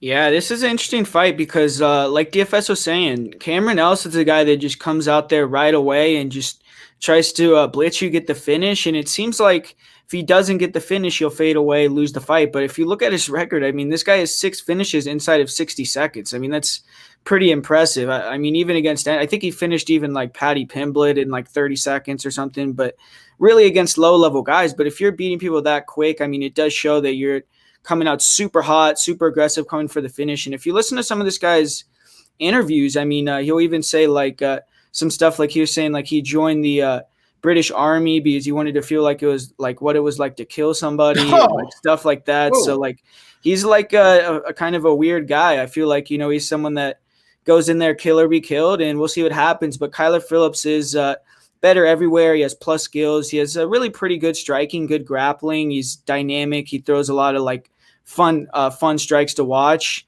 but he does back himself up to the cage. And I mean, Cameron Else is going to be bombing, going for those front chokes. He really does have a good front headlock series, real good anacondas, Darces, guillotines. So if he gets a hold of that early on, I mean, he could just choke out Kyler Phillips, but I do feel like Phillips is going to get the win here. I think he'll probably get the finish too. So yeah, it's Cameron Else in the first 2.5 minutes, or Kyler Phillips will probably get the win. Cody Safdie, school these fools. No, I'm actually on the same page as them. I mean, the one thing is that not only has Cameron Else kind of been shown to be, you know, the type of fighter that just goes out there and tries to get the finish as fast as he can. He's a short notice replacement for the aforementioned Dana Battegirl we talked about a few matchups ago when breaking down Heili Alateng. So you got Kyler Phillips on a full camp versus a guy taking this short notice spot. He's a known finisher. It all adds up to the same thing. He's going to come out here guns a-blazing. He's got 10 pro victories. All 10 of them are in the first round. Now, as Guru mentioned, he's got a lot of fights that he finishes in under 60 seconds. But for the most part, it's just tries to get you out of there in the first round. That's the kind of guy that you don't want to bet as you have a heavy favorite in Kyler Phillips. You're adding him to parlays, and you know this other guy, Cameron Else, is just going to come out 100 at him. But I think that's the play is Kyler Phillips. Kyler Phillips seems pretty durable. I mean, as far as him, his ability to take a punch checks out. His grappling game pretty good. Trains at the MMA lab with John Crouch. Got a teammate on the card. I think he's in everything that we see from social media and all that. He seems like he's in pretty good shape. But beyond that, I think that he just survives that first round with Cameron Else. Cameron Else started out his pro career like 3-3. British kid, 3-3, not a great start. I mean, he did beat Paddy Pimblett long time ago. Then he shows up at Greg Jackson's, and then furthermore ended up spending a lot of time with Donald Cerrone. The guys in camp call him one of Donald Cerrone's proteges, like this guy that spent a lot of time working with him. And just like Cerrone, I mean, he'll go for the finish. Unfortunately, it's a short notice spot, and I think best case scenario for Cameron Else is go in there, have a crazy first round, eventually succumb to strikes or a submission in the second round, lose, but your chip still goes up, man. It's your UFC debut. You hadn't fought anybody of note outside of Pimblett a long time ago. Maybe Aiden James for that Brace CF fight. But outside of that, no, your chip and your stock will rise in the company. Just go out and have a fun fight, and they'll book you on a full camp versus a better opponent coming up. But with Kyler Phillips, what I like about Kyler Phillips is he could have been in a similar spot as a young and green fighter coming into the UFC, but he fought on Dana White's Contender Series 3 years ago. Wins pretty easy, I thought. Doesn't get the contract. Instead, they put him on the Ultimate Fighter. Goes on the Ultimate Fighter. He gets that experience of having to fight multiple times, having to make the wake up multiple times. Lose to Brad Katona, no big deal. He's fighting at 145 on the show, but he gets that whole experience. Now to come back into the UFC, fights on the regional scene, back in the UFC. I feel like he's really putting the pieces together versus Cameron Else, who's just going to be lost in here in thinking this is by far the biggest stage he's competed on. It's short notice. You know, I think everyone's kind of on the same page. It's bang or bust. He's going to come out for 2 or 3 minutes and go absolutely hot. If you can live bet it, don't be betting Kyler Phillips right now at 5 to 6 to 1. Maybe wait and in bet it after 2 or 3 minutes when this kid's thrown up a couple submission attempts. This kid landed a couple good shots. Maybe then try to get a play on it. Maybe after the first round, if you can keep it up for 5 minutes, try to get on him. Because I feel like by rounds 2 and 3, once Phillips is still hanging around, that's when it gets sticky. So I got Phillips inside the distance, probably going to go with the over 1.5 on that. Because I think it's a good price tag. Listen, we know Els likes to finish in the first round, but when he doesn't win, and I don't think he's going to win, when he doesn't win, he gets finished as he fades out, which is usually over 1.5. So that's what I think I'm going to look at for this fight. Yeah, I mean, I think you guys pretty much nailed it. I mean, it's Els comes out bad out of hell. The thing is, though, man, it's like the second he starts to slow down or things aren't going his way, he doesn't catch that early finish. Man, this guy goes off a cliff. You know what I mean? And one thing that gets me too is you compare the resume of these guys. Els is the one with more experience, but again, just a guy who's fighting, absolute nobodies. He's getting some impressive quick wins, but look at who it's over. I mean, some really terrible level competition. Now, is that necessarily the number one thing you hold against the guy? I don't know. Stylistically, he's a boomer bust guy, whereas Kyler Phillips, has gone in there, looks pretty good. I will say this though, this fight does kind of have those vibes. I don't know if you guys mentioned it or not, but kind of got that TJ Laramie, Derek Minner feel to it where, this guy Kyler Phillips needs to go in there, just avoid that early danger. And my dude, the fight is yours. I mean, I don't care if you got to run in circles, don't do anything, just survive the first 3 minutes of the fight. And I don't know how you could lose. That all being said, I got Kyler Phillips in this one. I think Kyler's just a very well-rounded guy. I was quite impressed. The one thing that does have me a little bit concerned is Kyler Phillips in a lot of scrambles and a lot of the grappling in his last fight against Gabriel Silva, the younger brother of former UFC fighter Eric Silva. He kind of put himself in some bad spots, lost a couple positions, and it had me a little bit worried. But Gabriel Silva, man, that guy can really grapple. He ended up not being able to catch Kyler. Kyler was the guy with the better gas tank, just the more all-around skills, the better striking. I like Kyler Phillips a lot in this spot. Again, another spot where we really like the favorite, but he's steamed too wide. I put him in a parlay, but I got him at a far better number earlier this week. I like Kyler Phillips a lot. I think he wins this fight. I feel like it's more or less Kyler Phillips' fight to lose than it is anything else. I think he's going to go in there, be smart, play it safe at first, turn it up, win the fight as the fight goes on. Probably not going to be a decision, probably going to end at some point just because else, like I said, man, if he doesn't get the win quick, he's going to fade out and end up getting finished. So maybe check out those Kyler Phillips props inside the distance by KO, whatever you're feeling it. But I got Kyler Phillips in this one. I just want to add on one thing really quick, just Sure. making that comparison to the TJ Laramie fight. Just think about this really quick, right? So Kyler Phillips wins the Contender Series fight in 46 seconds. After that, he has to go on the Ultimate Fighter where he loses to the eventual champion Brad Katona. He has a split decision loss to Victor Henry, who's the absolute man if you followed him at all. Then he goes out there for LFA, beats Amika Emifakondu, who's okay, but he smokes him out there 230 in the first round. Looks really good. And then goes on to have a UFC debut. All since looking really good on a Contender Series fight 3 years ago. TJ Laramie looked really good on a Contender Series fight. They gave him the contract. He's fighting the UFC 3 weeks later. That whole process never happened for him. So he's learning on the spot, unfortunately tapping into a guillotine choke from Derek Minner. Shout out to the comment section. Keep me accountable at fucking Laramie. But yeah, in this spot, I feel like Kyler Phillips has taken the long road. And that's the way to do it. So I think there's less of a chance he just gets caught with that crazy flash submission. Although it's MMA, boys. We all know anything's possible. Sure. And another point to bring up with that example, Laramie's also still 22 years old. Kyler Phillips, a little bit older, a little more experienced, and has probably just been in there with better guys. But don't let me down, Kyler Phillips. I like you. So let's keep it rolling along. We've got Germaine de Randamie going up against Julianna Pena. And boy, I tell you what, guys, I hope you guys got some strong opinions here because this is one that I'm having trouble with. So let's go. Cody Safdie, why don't you start us off here? Okay, so I'm getting some similar vibes to how I was way off on the Izzy versus Costa fight last week. Mind you, I didn't have a whole lot on it, and I was pretty open with the fact that I was kind of on the side. Like, the problem is that Izzy goes out there and he paints an absolute master class because he's got this wide striking discrepancy, and Costa just doesn't quite do enough. When I think about this matchup, I'm lulled into that underdog play again, like I was in Costa and Julianna Pena. Why can't Pena just use that physicality and that grinding game and that wrestling game and just smother up Germaine de Randamie? But maybe I'm way off. Germaine de Randamie is a far superior striker. She's also fought at 145 pounds and 135. She's got good size. She spent a lot of time working on her wrestling. So if that's Pena's only path to victory, sure. But when they're not grappling, it's a large skill discrepancy. Now, the other problem with Pena is that she's had one fight in the last 3 years. She's coming off a 1.5 year long layoff. She's had trouble with her knees, and I believe she had a shoulder injury back in the day. She's had a lot of personal issues, and then she's had a kid. So you throw that all on top of it. It doesn't exactly scream title contender, best shape they've ever been in. She's still young enough. She's still considered the prime of her career as far as age goes. It's just, you haven't seen it. Now, mind you, at one point, this girl had that style. But seeing her come back after that three-year-long layoff against Nico Montano. Nico Montano's a former flyweight, so Pena should have had a lot of strength advantage, a lot of size advantage in that matchup. But I thought she struggled largely, and a lot of that's ring rust. But now coming off another 1.5 year long layoff, that ring rust is there. Only you're not trying to grapple a former flyweight Nico Montano now. You're trying to grapple a former featherweight and someone who, again, has spent a lot of time on the takedown defense. And Pena's striking, oh boy, it's very loopy, it's very wild, it's very herky-jerky, and it's the kind of thing that you can see coming, you can start to predict.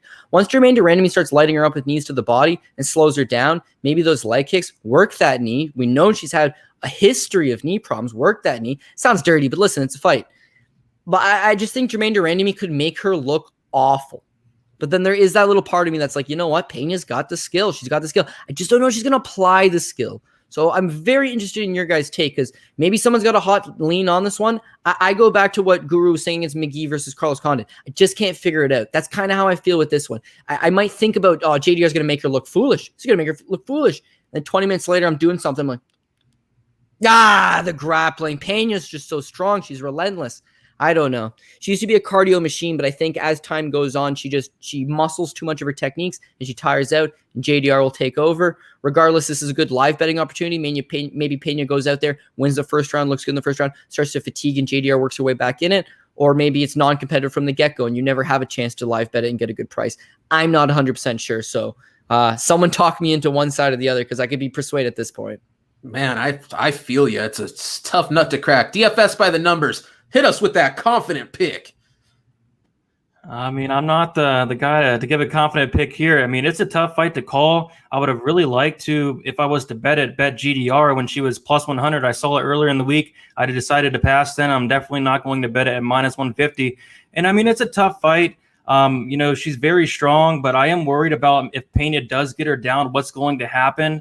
But GDR's takedown defense is typically good. I mean, she was taken out a bunch by Amanda Nunes, but we can just really throw that fight out the window because it's Amanda Nunes. And I believe in the UFC, the only fighter she has lost to is Amanda Nunes, the women's GOAT. So, I mean, not too much shame in that. I'm going to pick GDR because I think the gap in skill on the feet is just so much, wider than it is in the grappling and the wrestling.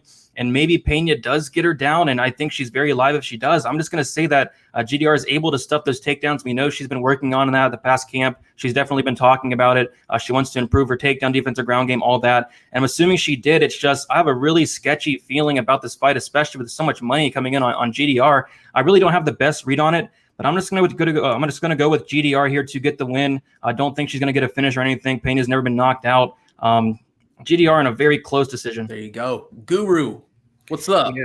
I actually I bet on Pena at plus 135, so I'm a little bit more confident that she'll get the win. And I mean, I know that fight was against Amanda Nunes where she got taken down 8 times, but if you look at her other fights, I mean, she did fight Aspen Ladd, so maybe she'll knock out Julianna Pena in 20 seconds too, but we didn't really get to see any grappling in that fight. And then I hear people talking this week like Raquel Pennington is like some sort of grappler, but to me, she's a boxer. I mean, she has like a 20% takedown accuracy, and she got out-grappled by Holly Holm in her last fight. So it's like, to me, I think Julianna Pena is a way higher level wrestler. Julianna Pena has taken down every single person that she's fought in the UFC. She took down Valentina Shevchenko, and she has a way of making all these fights in the UFC her type of fight, scrambling fights against the cage, grinding. I mean, her striking isn't good, but she's aggressive, she's durable, and she feints her way in pretty well. And GDR really isn't the best at, like, she does have like a decent pull counter, but she's not the best at like keeping range. I mean, a lot of girls have been able to push her against the cage, and that's kind of where I feel this fight's going to be won in the clinch. If GDR is going to be able to, frame away, land those knees, land those elbows, and kind of tire Pena out and stop the takedowns, or if Pena is going to be able to get it to the ground, kind of wear on her. And, once Pena gets it to the mat, she's really good at keeping you down, mat returning you, staying heavy on the neck, things like that. So I do think that if she can get a takedown early in like the first round, I think GDR will slow down a lot. I think she'll get pretty tired because she got real tired in the grappling exchanges against Amanda, and the takedowns just became a lot easier, and she just accepted bottom position as the fight went on. So I don't know. I mean, she's never really beaten a grappler besides Aspen Ladd. Even when she fought Amanda both times, she had a long time to get better between that, like 5 years, and she got taken down 8 times again. So, and even this week she's saying that she exposed Amanda. It's like, what are you talking about? Like, you just got taken down and laid on. Like, if that's going to happen again, are you going to say you exposed Julianna Pena? I mean, you're going to lose if that's your mindset to me. I mean, I don't know, man. And everyone acts like the Montano win is like a terrible win, but that she was undefeated in the UFC, like including tough. She beat a lot of girls in the top 10 at 125. So I feel like that was a decent win. Nico's actually like a grinder, and she was able to outgrind the grinder on the layoff. So I feel like she's just going to be able to impose her will and make it her type of fight and get the win. So I'm going to go with Julianna Pena. I do think she has more motivation too. I mean, GDR, she's lost twice to Amanda. I mean, I don't think any of us think that Julianna is going to beat Amanda, but she might think that. And if she can get the win, I mean, she'll probably get a title shot. So I'm going to go with Pena here to get the win. Whoo, boy, I tell you guys what, this is a fight that I've just been back and forth on. You know, initially when this fight was announced, I'm like, oh man, Julianna Pena, stylistically speaking, I mean, she's like the kryptonite to Germaine de Randamie. Germaine de Randamie is just not good off her back. Pena's going to take her down, cruise to an easy win. You know what I mean? The problem here is the layoffs with Julianna Pena. I mean, Julianna Pena, this is somebody I used to be really high on, but you know, the kids, the outside the octagon incidents, the major time off, the injuries, man, I feel like you watch the tape on Julianna Pena, she's pretty good. I went back and watched that Nico Montano fight, and man, I was crazy underwhelmed. Now, don't get me wrong, Nico Montano, not a lot of similarities to GDR, you know. Nico Montano, a far better grappler, just physically so much different, a shorter, stouter, a fighter that's really realistically a 125er. GDR could be, has fought at 145. For me, this fight just boils down to this. If the fight repeatedly hits the ground, Julianna Pena all day should be an easy fight. If the fight stays standing, GDR all day should be an easy fight. I can't decide where this fight's going to be played out. I know Julianna Pena needs to get the fight to the ground. I'm wondering if GDR is going to have the get-up game. Is she going to have the takedown defense to limit the amount of times Pena gets her down? I'm almost going to guarantee you Pena gets her down 1-2 times minimum. I mean, she takes her down 5 or 6 times, it's a wrap. It's a win, Julianna Pena. You know what I mean? But something tells me Pena is not going to have the size, the strength to continue to take Germaine de Randamie down for 3 rounds. I think Germaine de Randamie will have the takedown defense good enough. Maybe she loses 1 round off her back. I just feel like she's going to be big enough, long enough, tall enough to avoid the takedown, get in that good clinch work, absolutely just outstrike Julianna Pena. I'm going to take Germaine de Randamie in this one. Super low confidence. I mean, I really don't even want to make a pick, and I feel like if you're on the value side, it's got to be Pena at this point. You know, you're getting the plus money on Pena, but total pass for me, man. I just can't get involved in this fight. I'm going to sit back, watch this incredible action we're about to get, and just be highly entertained. So give me Germaine de Randamie, but man, no bet. I can't get a solid feel for this one. Probably one of my most low confidence picks on the card. So, all righty, we're up to a banger of a co-main event. Yorgan de Castro going up against Carlos Felipe. Guru, I think you're up to the plate. Yeah, man. I mean, you saw at the weigh-ins today. It seems like Carlos Felipe has a way of getting in all these guys' heads. You saw even Sergey Spivak was like going at him after the fight, and they were talking a little bit at the weigh-ins, and that's kind of what Carlos Felipe's game plan is. He's a boxer, but not really the fastest with his feet. He has fast hands, but you could see like he's not really in the best shape, doesn't really cut the cage off very well. So he tries to slap you, taunt you, and make you want to stand in front of him, kind of how Apollo tried to do to Izzy. And then once you trade with him, he does have fast hands for a heavyweight, and he hits decently hard, so he can kind of knock you out in exchanges, wear you down, and take you out as the fight goes on. But if Yorgan just plays his game that he usually plays, I think he's going to be way faster, way more explosive. And one thing about Yorgan is he has some of the best leg kicks in the heavyweight division.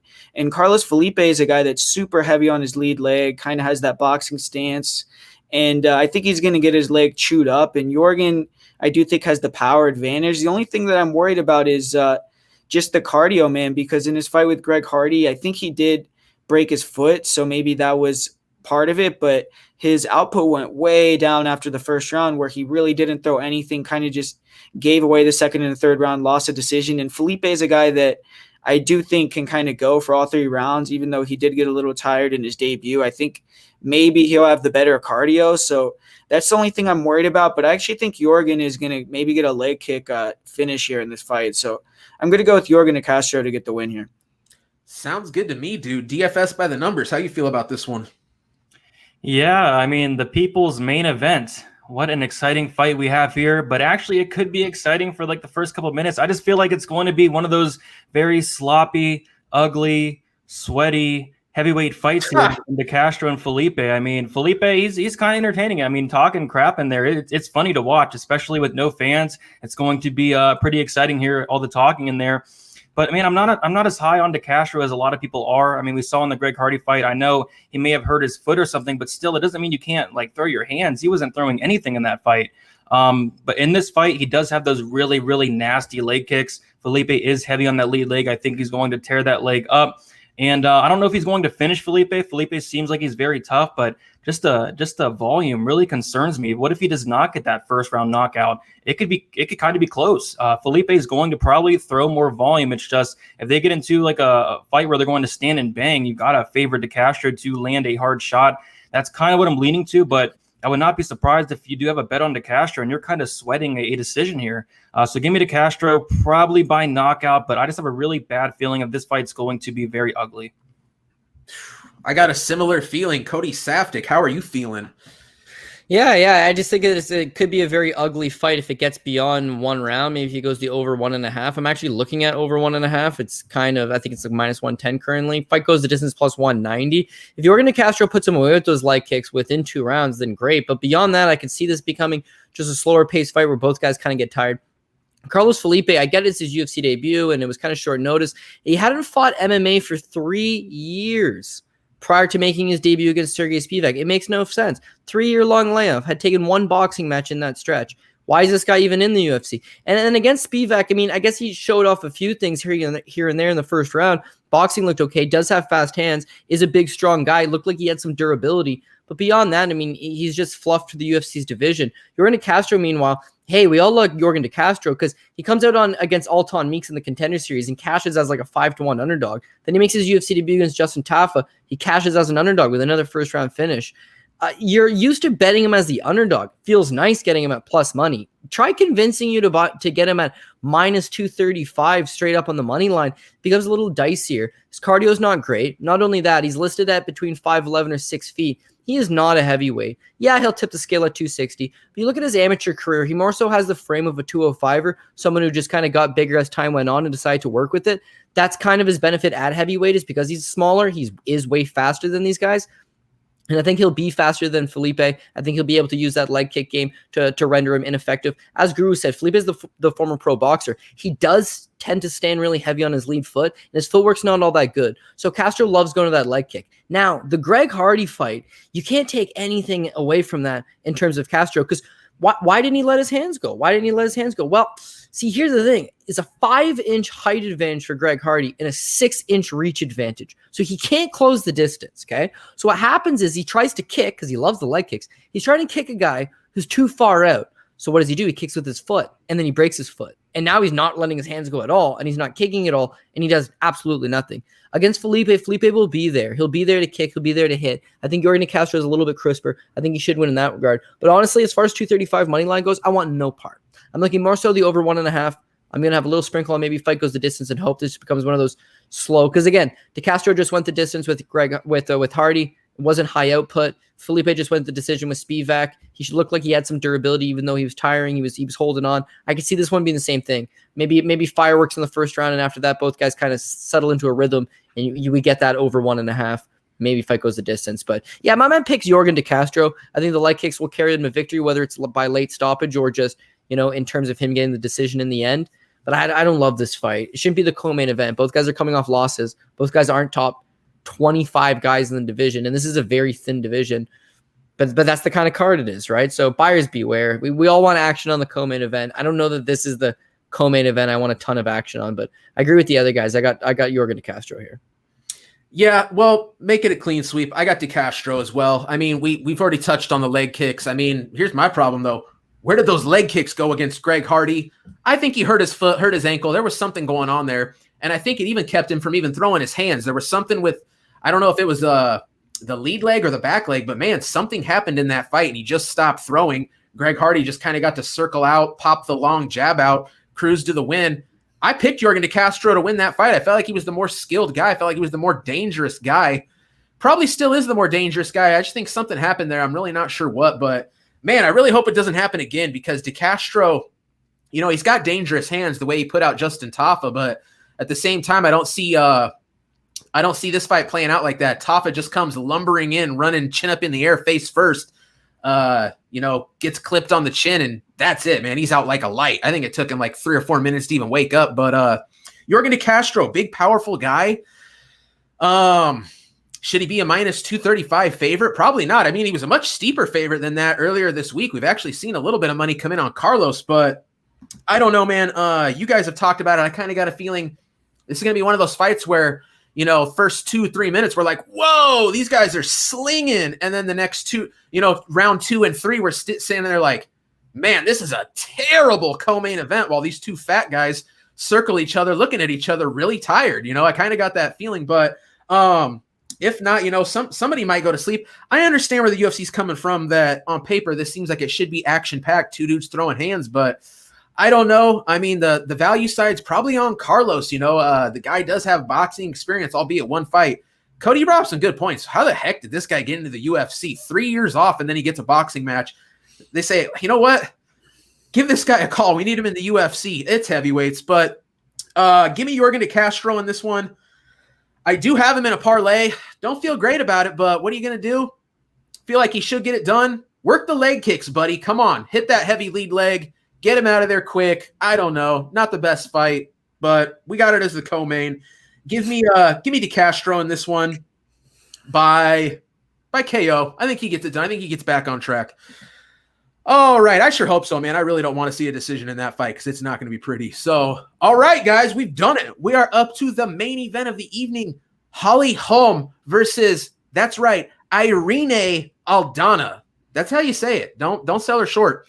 So let's go Cody Saftik to open this one up for us.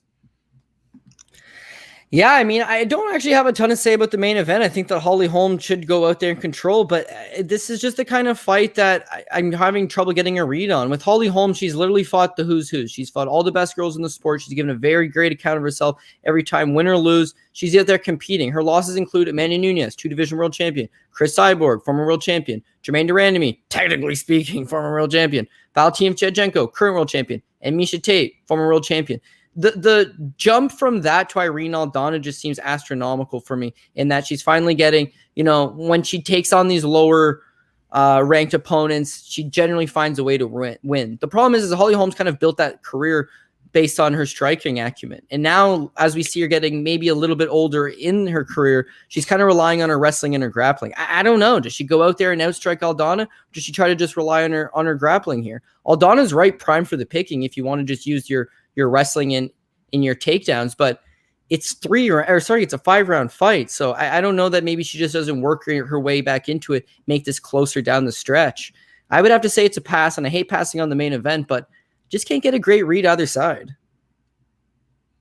Yeah, man, I feel you fully. Like, I'm right there with you, dude. It's like, Cody, I think you pretty much nailed this breakdown. I mean, it's to me, it boils down to, look at Irene Aldana's having close fights with people that are like not even really at this point UFC caliber, and that's only a year and a half, 2 years ago. I mean, Holly Holm, who's she losing to? Well-known either title holders, previous title holders, or title challengers, you know? So don't get me wrong, I really wanted to fade the old lady here. 38-year-old Holly Holm, about to be 39, I want to say, in 2 weeks. Like, I really thought coming into this fight, I was going to get a nice spot on Irene Aldana as a plus money underdog. Liked it a lot. When it just came down to it, man, put in the work, watch the tape. I'm just not sold on Irene Aldana. I mean, went out there and knocked out Ketlen Vieira in a fight that I thought Ketlen Vieira was definitely going to win. Kind of opened my eyes to the fact that Ketlen Vieira is not good. And last Saturday, my eyes were reopened to the fact that Ketlen Vieira is not that good, which kind of makes me diminish the big win by Aldana a little bit, if I'm being honest. But, stylistically speaking, both come from a boxing background. Holly Holm went on to be a championship level kickboxer as well. I feel like Aldana leans more on the boxing. Holly Holm a little more well-rounded. I do feel like for Aldana to win this fight, we're going to need to see Aldana take another step up in her ability while also seeing Holly Holm finally begin that decline, which I'll be honest, I think we're not seeing the best Holly Holm. I do think the best Holly Holm is in the rearview mirror, but as it stands right now, I do feel like Holly Holm still should have the skill set, should still be able to avoid damage. He's not going to stand in the pocket, allow those big shots from Aldana to land. She's going to circle out, get in there, get in the work, the high-ya kicks, all that stuff.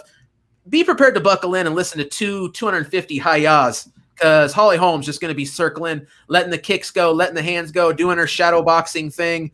I got Holly Holm in this one, winning by decision, but my God, if there was ever a main event that I'm going to pass on, which I'm like you, Cody, I feel like I must have skin in the game when it comes to a main event. I'm going to be disciplined. I'm going to let this one go right by, hopefully make my money earlier in the night, sit back, watch these ladies go to work. The pick is Holly Holm, but I won't have anything to do with this fight. Guru, let us know. Yeah, I mean, this fight's interesting because it's like Holly Holm is the one that's the former boxing world champion, real accomplished in boxing. But I actually feel like at this point, Irene definitely has the better boxing, man. I mean, she has some of the best boxing in all of women's MMA. When you look at it, I mean, that left hook that she landed on Ketlen Vieira was just nasty, man. She has real good pull counters. She's long. She's pretty rangy, fast hands. But when you look at that fight with Ketlen Vieira, to me, I mean, Vieira just gave her the exact fight that she wanted. Vieira went right in boxing range, and she was throwing like real deliberate shots that were kind of telegraphed, and she was landing a lot of the lead hooks, but Aldana was just timing her, and eventually she just knocked her out cold with that shot. But Holly, I mean, she's not going to do that, in my opinion. She's not just going to stand there and box with her. Holly is going to be on the outside using her kicks, which she does in almost all of her fights. And when you watch Irene's fights against kickers, I mean, Leslie Smith head kicked her a couple of times. Even Caitlin Chookagian head kicked her and was giving her trouble with the kicks. And I feel like Chookagian is kind of a smaller, less athletic version of Holly a little bit. And she was able to get the win over Aldana. I know Aldana's improved since then, but I just feel like she's going to struggle a little bit with the kicks. I think that she's going to kind of be waiting for that perfect moment, the counters. And I think that Holly's going to just kick, stay on the outside. And when Irene tries to get inside and kind of make it that Mexican boxing style pressure heavy, I think that's where we're going to see Holly clinch up, push her against the cage, and slow the fight down. So I think for Irene, she needs to, really try to pressure heavy, make it in boxing range, stay in her face, wear her down, just try to hurt her.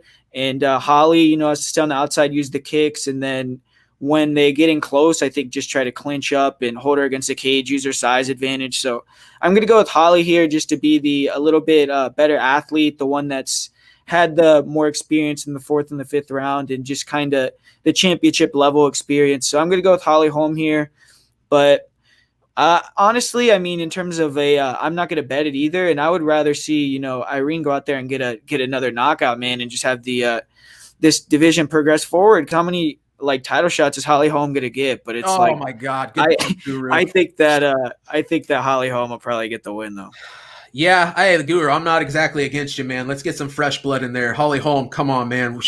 Does she need another undeserved title shot? I sure hope not. DFS by the numbers. Cap us off on this evening. Yeah, I mean, shout out to Clint. This is the definition of a fireball and popcorn matchup. Emphasis on the fireball here because it's not going to be an exciting fight. We all know what's going to happen. Holly Holm is going to come in here. She's going to grind Aldana up against the cage. She is 38 years old, which is definitely getting up there in age, especially for women's MMA. So we are going to see a decline very soon, and maybe we've already seen a little bit of a decline with Holly Holm. I'm actually going to go with the unpopular pick. I'm going to go with Aldana to get the win here in a very close fight. Of course, Holm can control her up against the cage for 25 minutes. I'm going to assume that Aldana has been working on that throughout the camp. She knows what Holm's going to do. And when it's on the feet, when they're at space, Aldana is going to throw more volume. Aldana actually throws double the significant strikes that Holly Holm does. But of course, I would not be surprised whatsoever if Holm made this a very boring, unwatchable fight. But give me Aldana at plus money. Am I going to bet it? No way. You couldn't force me to place a bet on this fight. I know a lot of people have a lot of action because it's the main event. I just think the smart move here is to pass, but I'm going to pick. Well, there you Aldana go, folks. to win. That is the full rundown. If you could, before you leave, give us a thumbs up. And if you're not already subscribed to Odds HQ, what are you doing, man? You're blowing it. Hit that subscribe. Hit those notifications. We're going to send it around the horn before we're out of here. Cody Saftik, let the people know where they can find you.